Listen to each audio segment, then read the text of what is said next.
Bonjour à toutes et à tous.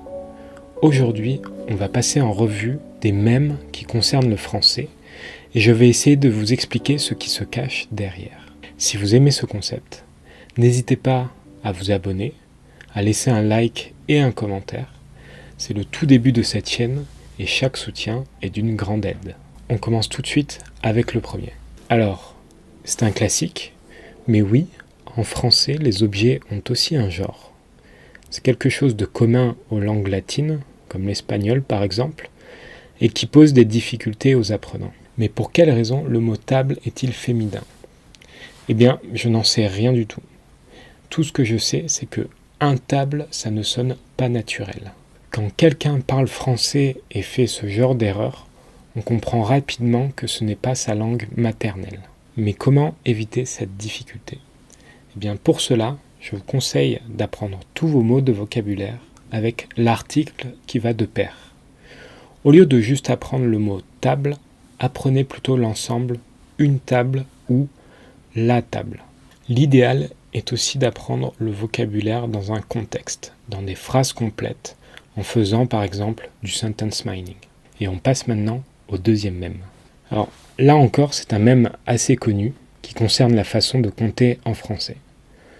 En effet, quand on compte, c'est relativement normal jusqu'à 60, c'est-à-dire qu'on utilise la dizaine associée entre guillemets, par exemple 50 qui commence de la même manière que 5, mais ensuite ça part en vrille. On a 70 qui peut être décomposé comme 60 plus 10, on a 80 qui peut être décomposé comme 4 fois 20,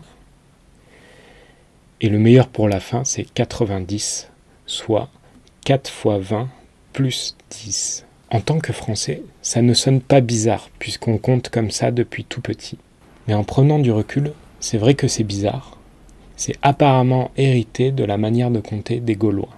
Alors, il existe des alternatives, notamment chez nos amis francophones belges, qui utilisent 70 pour 70 et 90 pour 90. Vous pouvez les utiliser en France, tout le monde vous comprendra. On passe au troisième. Alors, celui-là est peut-être plus technique.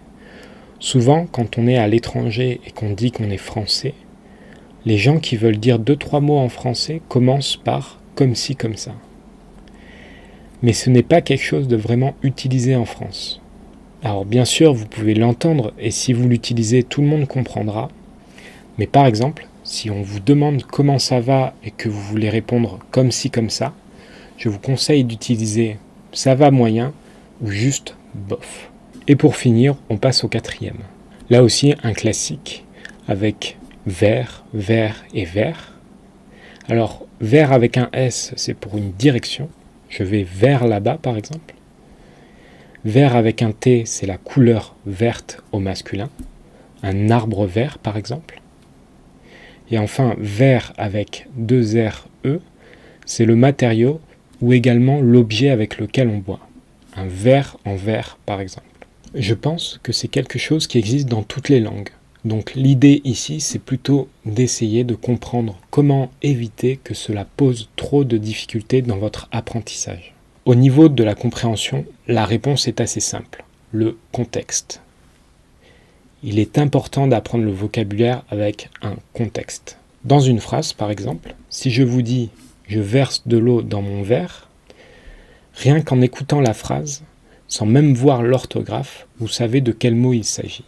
Il est donc important de contextualiser les mots de vocabulaire. Pour l'expression, notamment écrite, ça demande plus d'efforts, car vous devez être capable de maîtriser l'écriture et l'orthographe de ces mots. Sinon, vous ferez des fautes, et ça pourrait même être un peu difficile à comprendre pour la personne qui vous lit. Voilà, c'est tout pour aujourd'hui. J'espère que le concept vous aura plu. Je trouvais ça intéressant de partir d'un mème et de vous expliquer ce qui se cache derrière. Encore une fois, si vous voulez soutenir la chaîne, pensez à vous abonner, à mettre un like et à laisser un commentaire. Ça m'encourage à continuer à faire ce genre de vidéos. Pour ce qui est des mèmes, j'essaye d'en poster quelques-uns sur Instagram. Alors si vous voulez me suivre, le lien est dans la description.